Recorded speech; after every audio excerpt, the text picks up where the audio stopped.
নমস্কার, সখী কুকসে আমার সকল ইউটিউব বন্ধুদের জানাই অনেক অনেক আমন্ত্রণ। আজ আমি আপনাদের সঙ্গে শেয়ার করব দেওয়ালি স্পেশাল মতিচুরের লাড্ডু। এটি আপনারা যে কোনো ফেস্টিভ্যালে কিছু সামান্য উপকরণ দিয়ে খুব সহজেই একেবারে দোকানের মতো মতিচুরের লাড্ডু বাড়িতেই বানিয়ে ফেলতে পারেন। এটি খেতে অসাধারণ লাগে। আর আমার এই রেসিপিটি আপনাদের কেমন লাগলো অবশ্যই একটি কমেন্ট করতে ভুলবেন না। ভালো লাগলে একটি লাইক ও সাবস্ক্রাইব করার অনুরোধ রইল। তবে আসুন বন্ধুরা, দেখে নিন এই রেসিপিটা আমি কীভাবে বানিয়েছি। তার জন্য সবার প্রথম আমি একটা জায়গার মধ্যে বড় কাপের 1 কাপ বেসন আমি নিয়ে নিলাম। বেসনটা বেশ ভালো করে চেলে নিয়েছি। এবার এর মধ্যে দিয়ে দেবো 1 চিমটি নুন। যে কোনো মিষ্টিতে যদি 1 চিমটি নুন দিয়ে দেন তার স্বাদটা খুব ভালো হয়। এবার আমি অল্প অল্প জল দিয়ে একটা পাতলা ব্যাটার তৈরি করে নেব।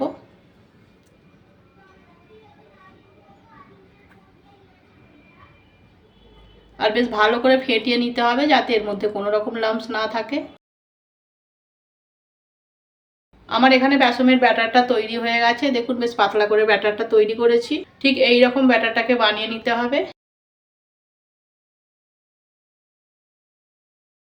এবার অন্যদিকে আমি ভাজার মতো তেল গরম করে নেব।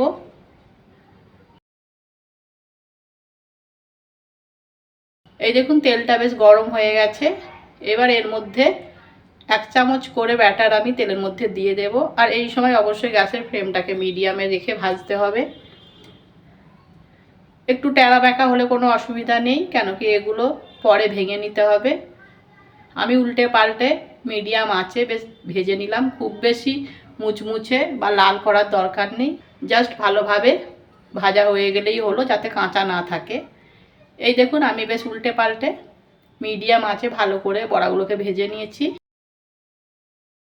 এবার আমি তেল থেকে ছেঁকে তুলে নেব। এমনভাবে ভাজতে হবে যাতে ভেতরটাও বেশ ভালো মতো ভাজা হয়ে যায়।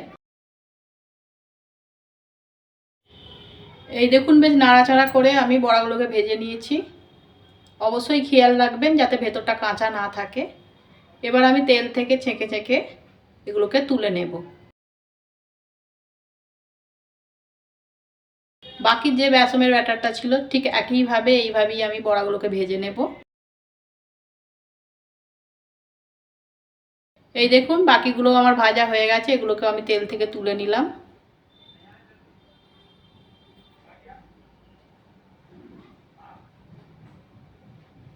আমার এখানে সমস্ত বড়াগুলো ভাজা হয়ে গেছে। এখন গরম আছে, কিছুক্ষণের জন্য রেখে দেব ঠান্ডা হওয়ার জন্য। কিছুক্ষণ পর ফিরে এলাম। এই দেখুন বেশ ঠান্ডা হয়ে গেছে। এবার এগুলোকে আমি ছোট ছোট টুকরো করে নেব। এইভাবে আমি সমস্ত বড়াগুলোকে ছোট ছোট টুকরো করে নেব।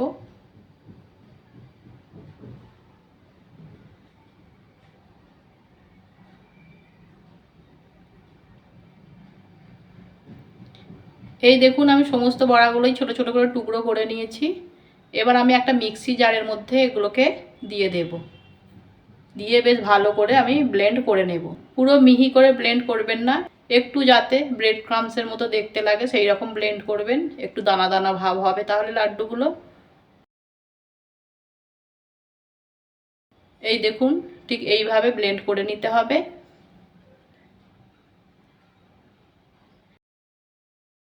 এবার অন্যদিকে ওই একই ফ্রাই প্যানেতে আমি দিয়ে দেব বড় কাপের 1 কাপ চিনি। আর দিয়ে দেব এই কাপেরই হাফ কাপ জল।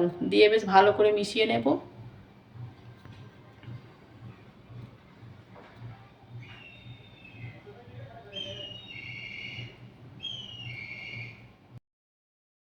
এই দেখুন চিনিটা বেশ ভালো মতো জলের সঙ্গে গুলে গেছে। এবার আমি এর মধ্যে দিয়ে দেব 1 চিমটি মতো ইয়েলো ফুড কালার। আপনারা চাইলে অরেঞ্জ ফুড কালারও ব্যবহার করতে পারেন।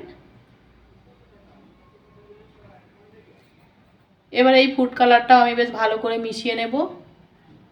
নিয়ে অনবরত নাড়াচাড়া করে হাই ফ্লেমে আমি এই চিনির রসটা একটু মোটা করে বানিয়ে নেব।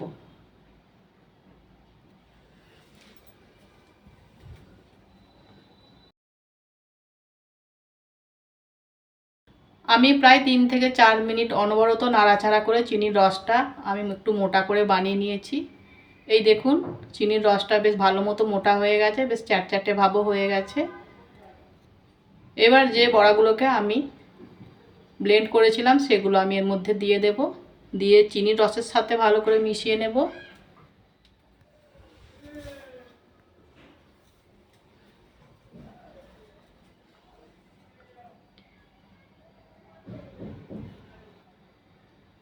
এখানে আমি বেশ ভালো করে মিশিয়ে নিয়েছি চিনির রসের সাথে। এবার আমি এর মধ্যে দিয়ে দেব হাফ টিস্পুন এলাইচি গুঁড়ো। এতে লাড্ডুর ফ্লেভারটা খুব সুন্দর হয়। আমি আবার ভালো করে এলাইচি পাউডারটাকে মিশিয়ে নিলাম। এই দেখুন অনেকটাই বেশ গাঢ় হয়ে গেছে।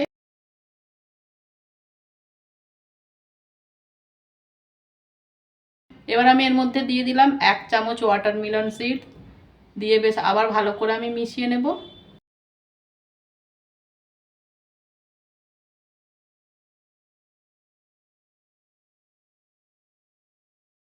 আমি বেশ ভালো করে মিশিয়ে নিয়েছি। এবার নামাবার আগে এর মধ্যে 2 চামচ ঘি দিয়ে আবার বেশ ভালো করে মিশিয়ে নেব। মেশাতে মেশাতেই যখন দেখবেন ডোটা একই জায়গায় জড়ো হয়ে যাচ্ছে বা প্যান থেকে ছেড়ে আসছে, তখনই বুঝবেন যে লাড্ডু বানানোর জন্য একেবারে পারফেক্ট ডোটা তৈরি হয়ে গেছে।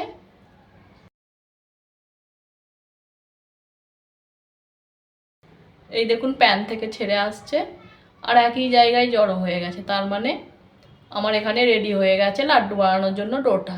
এবার গ্যাসের ফ্লেমটাকে বন্ধ করে আমি অন্যদিকে একটা প্লেটের মধ্যে এটাকে আমি ঢেলে দেব, দিয়ে একটু চাড়িয়ে দিলাম যাতে বেশ তাড়াতাড়ি ঠান্ডা হয়ে যায়।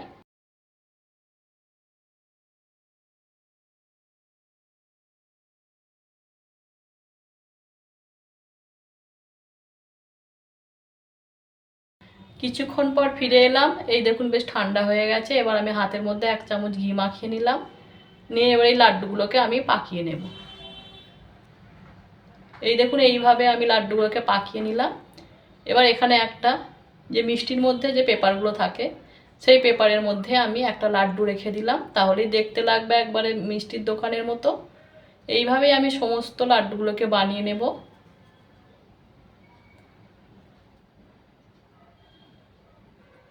আমি আর একটা লাড্ডু বানিয়ে নিলাম। এবার আমি সমস্ত লাড্ডুগুলোই এইভাবে বানিয়ে নেব।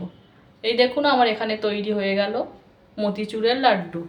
এবার এর ওপর আমি ওয়াটারমেলন সিডস কিছু দিয়ে দিলাম, দিয়ে এবার এই প্লেটের মধ্যে কিছু গোলাপের পাপড়ি ছড়িয়ে দেব। তাহলেই আমার রেডি হয়ে যাবে একেবারে দিওয়ালি স্পেশাল মতিচুরের লাড্ডু। তবে আসুন বন্ধুরা, একটা আমি আপনাদেরকে ভেঙে দেখাই। এই দেখুন কত সুন্দর হয়েছে। আপনারাও যে কোনো ফেস্টিভ্যালে এই রেসিপিটি খুব সহজেই বাড়িতে বানিয়ে ফেলতে পারেন। আর আমার রেসিপিটি আপনাদের কেমন লাগলো অবশ্যই একটি কমেন্ট করতে ভুলবেন না। ভালো লাগলে একটি লাইক করবেন, অন্যদেরকে শেয়ার করবেন। আর এই ধরনের আরও নতুন নতুন রেসিপি আমার চ্যানেল দেখতে হলে চ্যানেলটিকে সাবস্ক্রাইব করে আপনারা আমার পাশে থাকবেন। আবার দেখা হচ্ছে অন্য আরেকটি রেসিপির সাথে। ধন্যবাদ।